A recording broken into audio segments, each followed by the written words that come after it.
Hello everybody, it is May 10th, 2025 here in the United States of America. Now, there will be no dedicated upload today to any specific topic. I made a video earlier, it was about a half an hour long, and then I started having some technical issues. I had to redo the video, and considering that my wife is now in the early stages of labor, I don't really have time tonight to do another video. By the way, this is my cat Leela. Say hi, Leela. She's a big girl. I think she's part Siberian. I'm not entirely sure, but she's a big cat. She's about 14 pounds. Okay, Leela, I'm going to put you down now. You're like a bowling ball. Go on your way. Okay.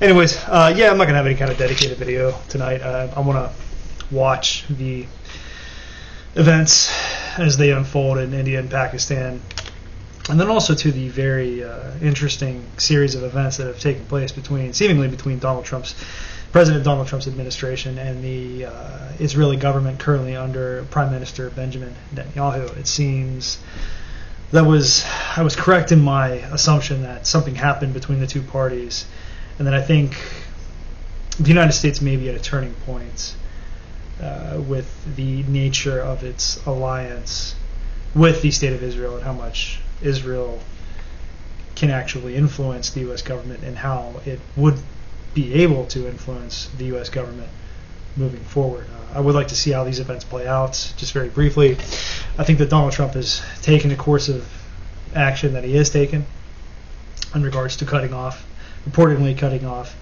Prime Minister Benjamin Netanyahu to send a clear message to Israel and the Israel lobby that they need to back off, and that the United States is a sovereign power guided by its politicians, its senators, its president, and its foreign policy is dictated by the President of the United States, not a foreign power. I think that's the message that President Trump is attempting to send to the Israeli government, that they have overstepped their bounds and they're being far too pushy with what they want the United States to do. And I think Israel will respond to this by backing off of how pushy they have been directly with President Trump's administration and their lobby in general in the United States. Their support seems to be waning, and they're now receiving pushback from the upper echelons of the United States government in regards to how they've been conducting themselves. And since the Israelis need the United States as an insurance policy for their own continued existence, and the United States, frankly, doesn't need the nation-state of Israel for its own existence, I would assume that the Israeli government will probably back off a bit in response to President Donald Trump's actions, and that I would assume within the next few weeks relations will return to a state of normalcy between the two nations. But I could be wrong. We'll see what happens. But anyways, I will be back as soon as I can be.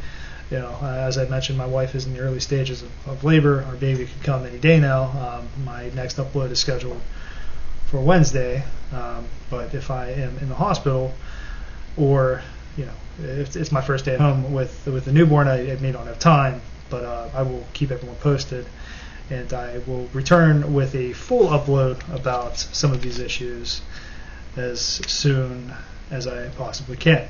God bless everyone. Have a great night.